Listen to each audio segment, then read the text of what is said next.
রান্নাঘরের কাজগুলো খুব দ্রুত হবে, সেই সাথে আপনার কাজগুলোও হবে খুবই সহজ।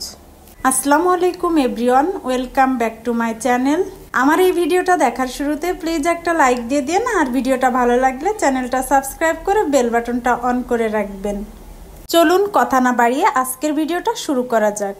আজকে আমি এমন সব টিপস শেয়ার করব যেগুলো আপনি আগে কোনোদিন দেখছেন কিনা সন্দেহ। এখন আমি এখানে ধনিয়া পাতা দেখাচ্ছি। বাজার থেকে কিন্তু অনেক টাকা দিয়ে ধনিয়া পাতা কিনে আনি, অনেক দিন কিন্তু সংরক্ষণ করা যায় না।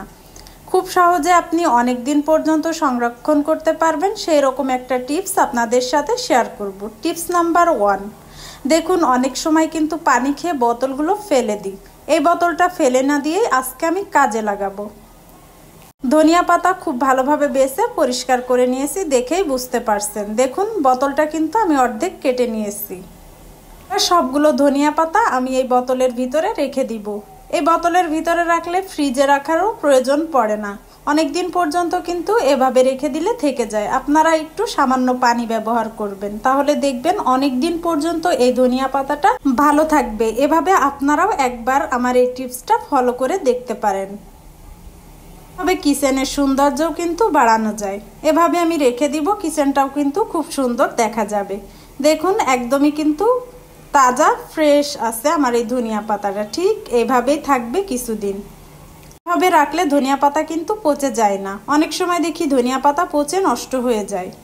2 নাম্বার টিপসটা কি, দেখুন অনেক সময় তেজপাতা কিনে আনি, এই তেজপাতাটা ভালোভাবে রাখার জন্য একটা বয়াম ব্যবহার করি। আমি কেটে রাখা যে বোতলের অর্ধেকটা রাখছিলাম, এই বোতলের মুখে আজকে আমি তেজপাতাটা রেখে দিব। এভাবে রাখলে নিতেও সহজ হবে আর বয়ামের মুখও খোলা লাগবে না। দেখুন সবগুলো তেজপাতা আমি নিয়ে নিয়েছি, এভাবে রেখে দিব, এতে সুন্দর দেখা যাবে রান্নাঘরটা। দেখুন আমি এই সাইডে রেখে দিলাম। তেজপাতা এভাবে রাখলে তেজপাতা নষ্ট হয় না, তারপরেও তেজপাতা রাখার জন্য সুন্দর একটা জায়গা বানিয়ে দিলাম। দেখুন এভাবে রাখলে কিচেনটা সুন্দর দেখা যাবে। ধনিয়া পাতা আর তেজপাতাটা একসাথে রেখে দিলাম। নাম্বার টিপসে কি থাকছে দেখুন, অনেক সময় আমরা বাইরে থেকে শাক কিনে নিয়ে আসি, এই শাকটা কিন্তু নষ্ট হয়ে যায়। এবার আমি বেসিংয়ের মুখটা বন্ধ করে দিব, দিয়ে কিছুটা পানি আমি বেসিংয়ে ভরে নিব, নিয়ে শাকটা ভিজিয়ে রাখবো।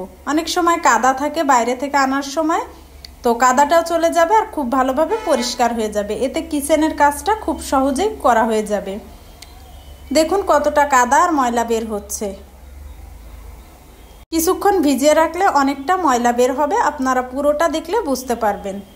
সব ময়লার পানি কিন্তু আমি ছেড়ে দিয়েছি, এবার খুব ভালোভাবে ধুয়ে নিব, আর পরিষ্কার করতেও কিন্তু সহজ হয়ে গেল আমার। শাক আনার সময় এভাবে ধুয়ে রেখে দিলে শাক বাছার সময় কষ্ট কম হবে। দেখুন কতটা ময়লা বের হয়েছে পানি থেকে। এবার পানিটা আমি ছেড়ে দিব।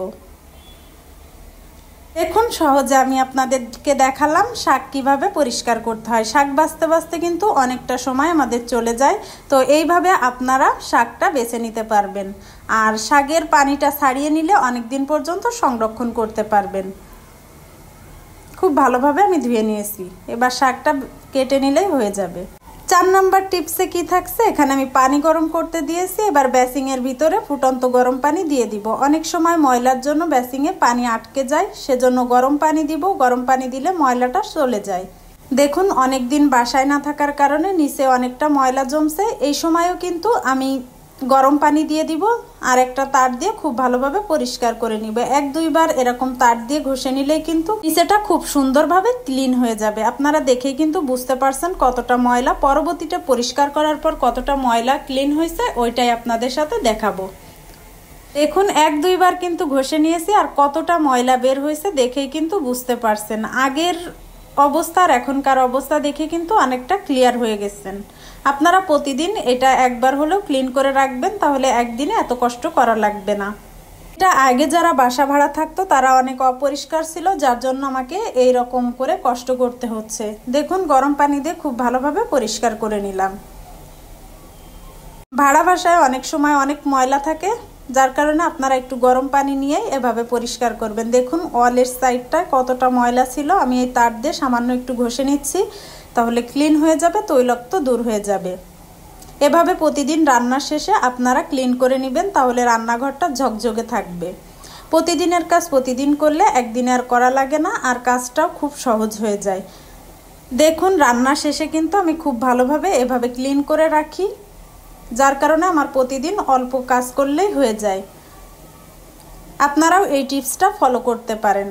আর আমি সবসময় একটা কথা বলি, প্রতিদিনের কাজ প্রতিদিন করে রাখলে কিন্তু সময়ও কম লাগে আর কষ্টও কম লাগে। এভাবে আপনারা প্রতিদিন ক্লিন করে রাখবেন, তাহলে খুব সহজে আপনার কাজ শেষ হয়ে যাবে। 5 নাম্বার টিপসটা হচ্ছে, দেখুন অনেক সময় হাঁড়ি পাতিল পরিষ্কার করি, থালাবাটি পরিষ্কার করি, যে তার আর যে ফোমি যে কাপড়টা থাকে ওইটা, তো এতে অনেক সময় অনেক জীবাণু থাকে। আর দেখছি অনেক দিন ব্যবহার করার ফলে কিন্তু একটা গন্ধ আসে। তো ওই গন্ধটা দূর করার জন্য আর ময়লাটা বের হওয়ার জন্য আমি এখানে একটা পাত্রতে পানি নিয়েছি। পানিটা গরম হয়ে গেলে সবগুলো দিয়ে দিব, এতে জীবাণুমুক্তও হবে আর ময়লাও বের হয়ে আসবে। দেখুন কতটা ময়লা বের হচ্ছে। এভাবে 10 মিনিট আমি পানিতে সিদ্ধ করে নিলাম, এতে কাপড়টা ঠিক থাকবে, ময়লা একদম বের হয়ে যাবে আর কোনো জীবাণুই থাকবে না।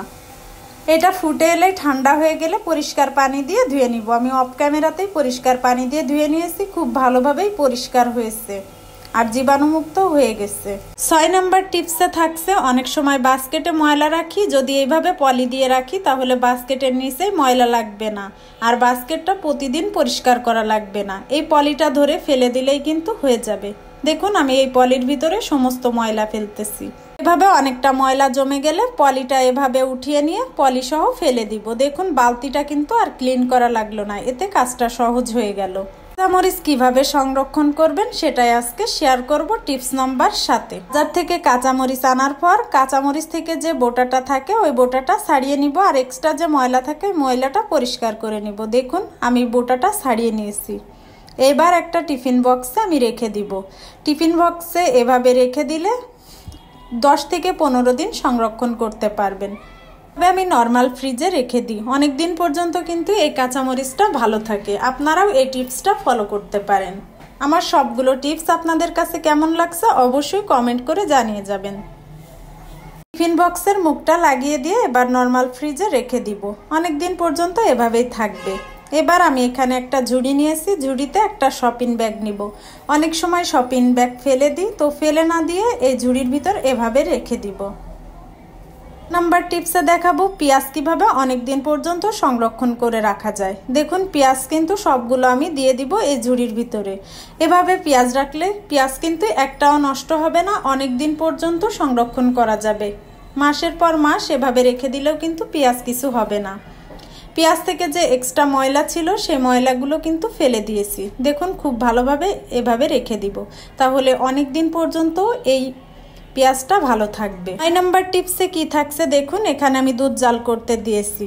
দুধ জাল করতে দিয়ে আমরা অনেক সময় অনেক কাজ করে থাকি, অনেক সময় দেখি দুধ পড়ে যায়। একটা কাজ করলে দুধ কোনোদিন পড়বে না, জালটাও ঠিকভাবে হবে দুধে। একটা চামচ দিয়ে রেখে দিব দুধের ভিতরে, দেখুন উতলিয়ে পড়বে না কিন্তু দুধটা। এভাবে রেখে দিব আর দুধটাও খুব ভালোভাবে জাল হবে।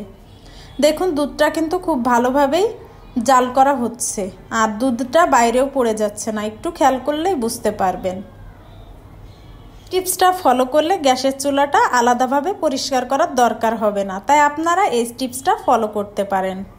রান্নাঘরের কাজকে সহজ করে তুলি কিভাবে আপনারা দেখেই কিন্তু বুঝতে পারছেন। আপনারা যদি কোনো হেল্প পেয়ে থাকেন তাহলে অবশ্যই আমার কমেন্টে জানিয়ে যাবেন, তাহলে আমার অনেক ভালো লাগবে, নতুন নতুন ভিডিও দিতে উৎসাহ বোধ করব।